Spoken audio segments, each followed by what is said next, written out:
What's it really like living alone in Vietnam? Hi, I'm Dat.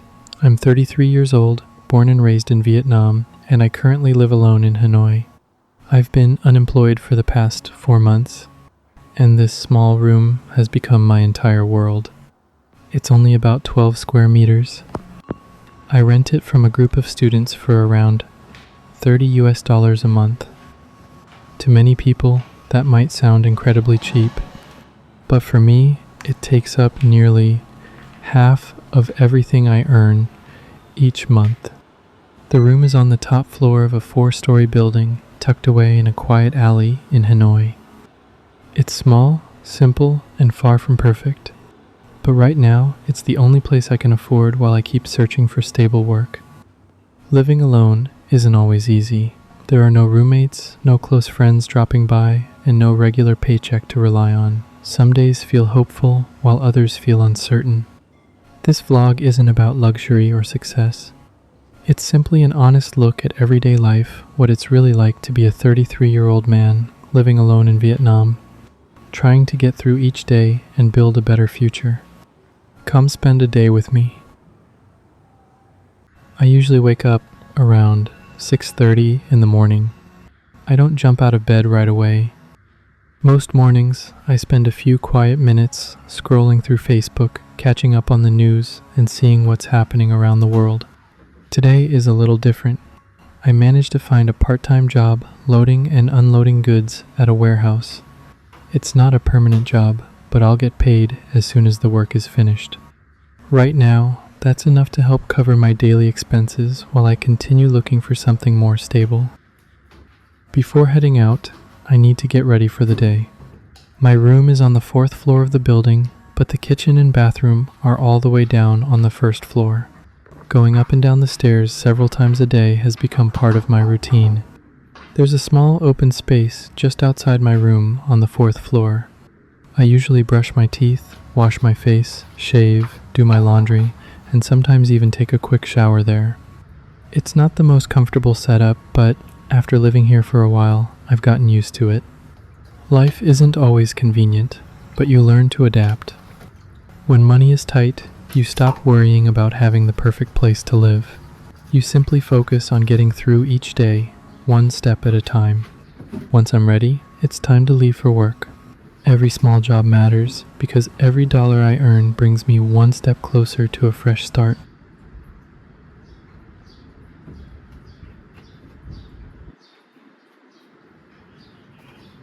Now I'm going down to the kitchen to make breakfast before going to work.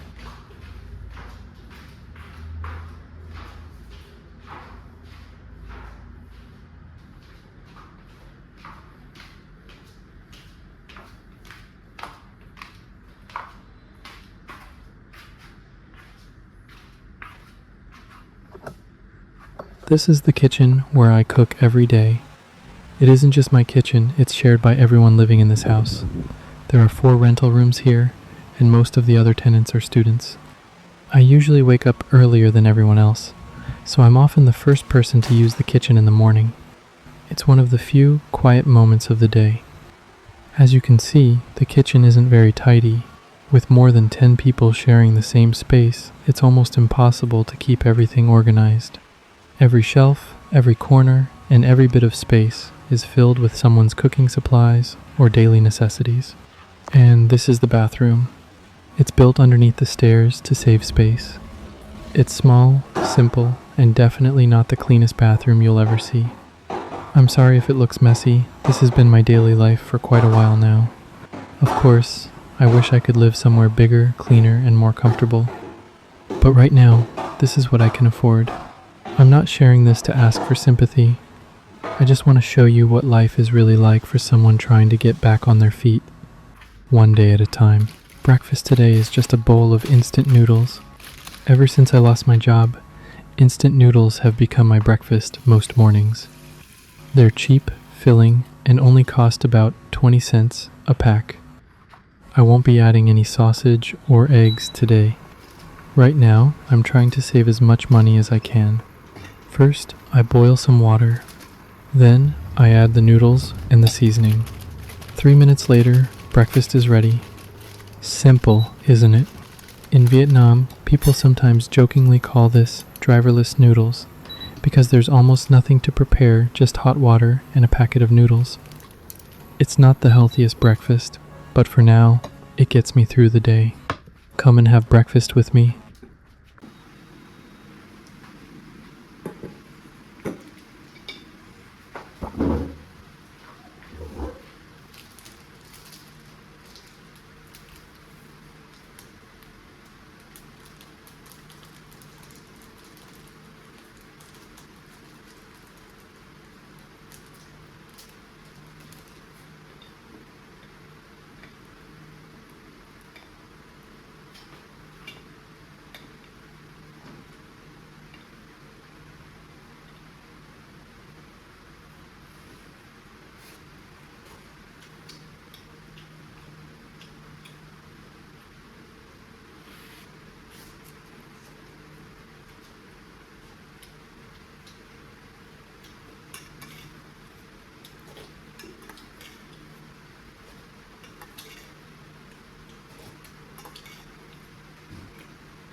After finishing breakfast, I got ready for work.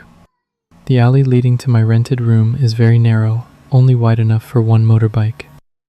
If two motorbikes are going in opposite directions, you have to queue to get through the alley. It's summer in Hanoi, and the weather is extremely hot.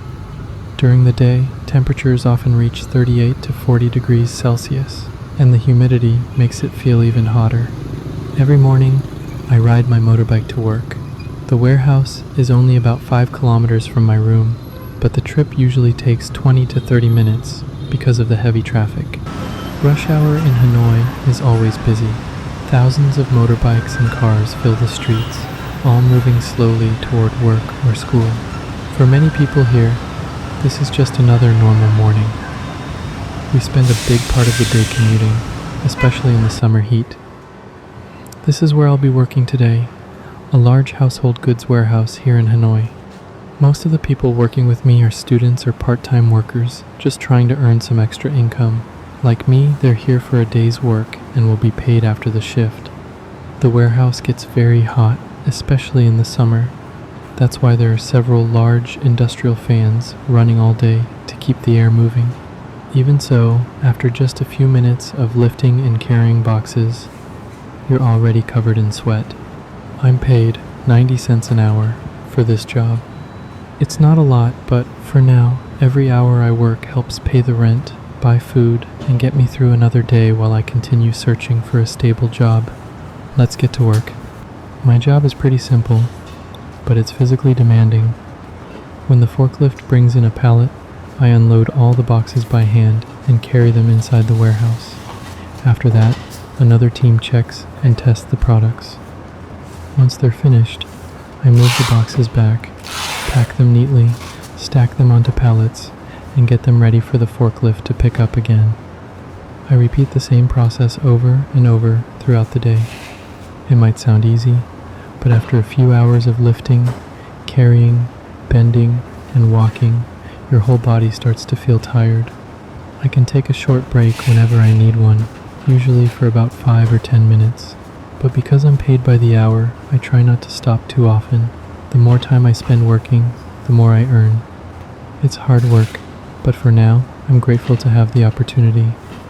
Until I find a stable job, every day's work helps me get a little closer to making ends meet.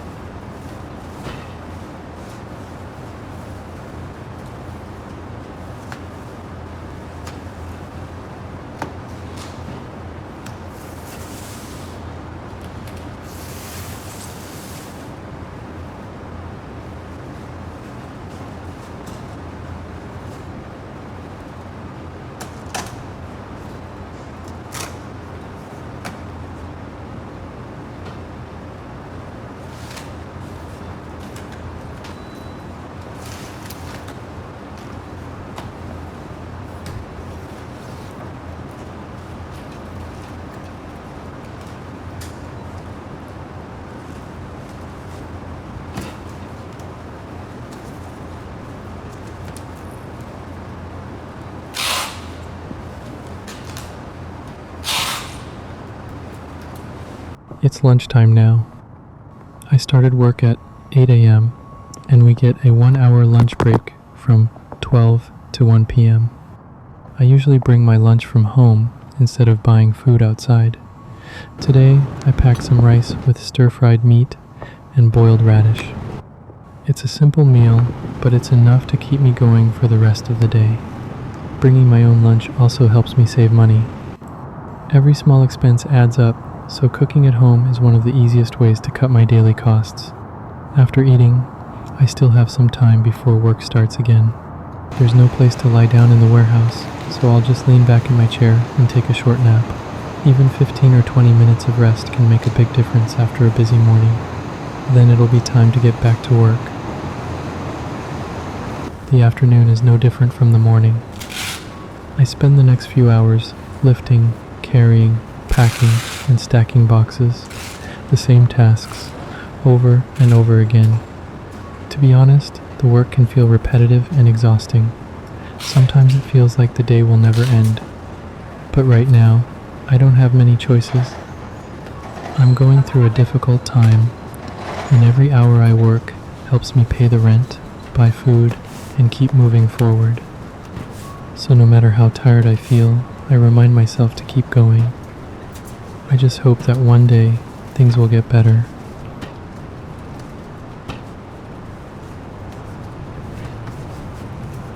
And just like that, the workday is over. This is probably my favorite moment of the day, getting paid for the hours I've worked. Today, I worked for 6 hours and earned about $8. To some people, that may not seem like much, but to me, it means a lot. This money will help pay for my meals, my rent, and some of my daily expenses, while I'm still searching for a stable job. I'm not proud of how little I earn, but I'm grateful to have honest work. Right now, every dollar counts. As long as I can keep moving forward, I'll keep doing my best, one day at a time. It's time to head back to my room.